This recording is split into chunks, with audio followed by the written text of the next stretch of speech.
1930 March 12 Gandhiji launched the civil disobedience movement with the epic Dandi March. First phase of the civil disobedience movement was from March 12, 1930 to March 5, 1931.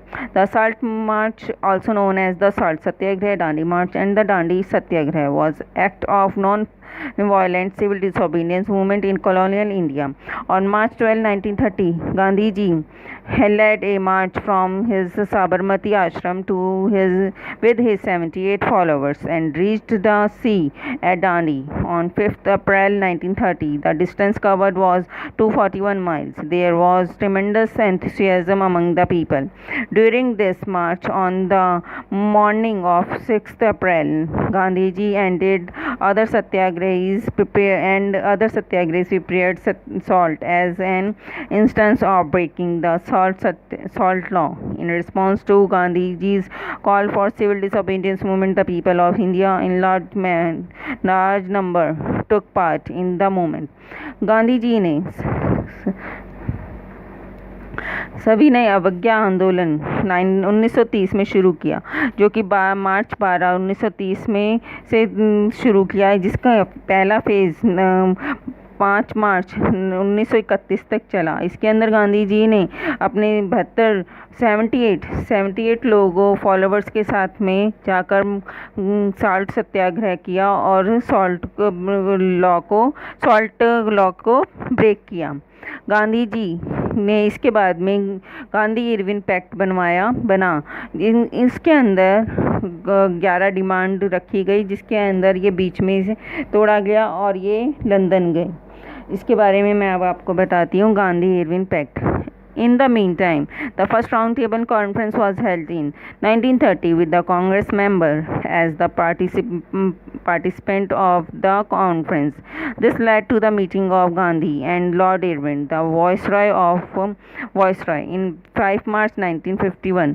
जो Gandhi Irwin pact है 1951 5 मार्च को बनाया गया। इसके अंदर उन्होंने 11 demand जो थी वो साइन करी। वो डिमांड साइन करके वो London second round table conference के लिए गए।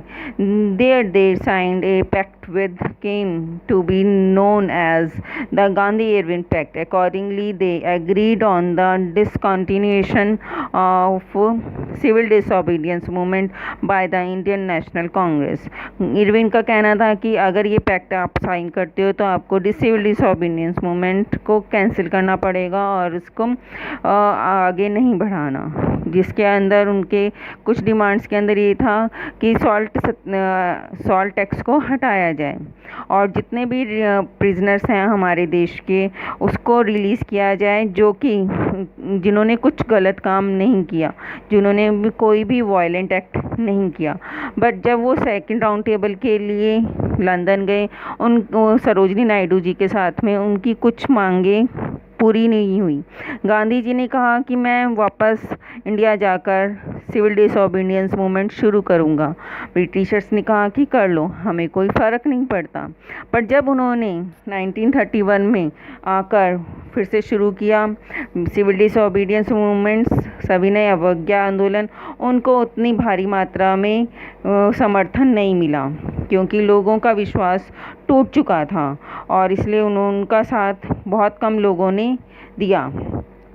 इसके बाद में उन्होंने 1942 में अगस्त के अंदर क्विट इंडिया मूवमेंट शुरू किया, जिसको हम अगस्त मूवमेंट के नाम से भी जानते हैं, जो कि बॉम्बे में सेशन हुआ था। उसके अंदर उन्होंने ये मूवमेंट शुरू किया, जिसके अंदर उन्होंने कहा कि हमें ब्रिटिशर्स को बाहर निकालना है और एंड करना है इस ब्रिटिश रूल का।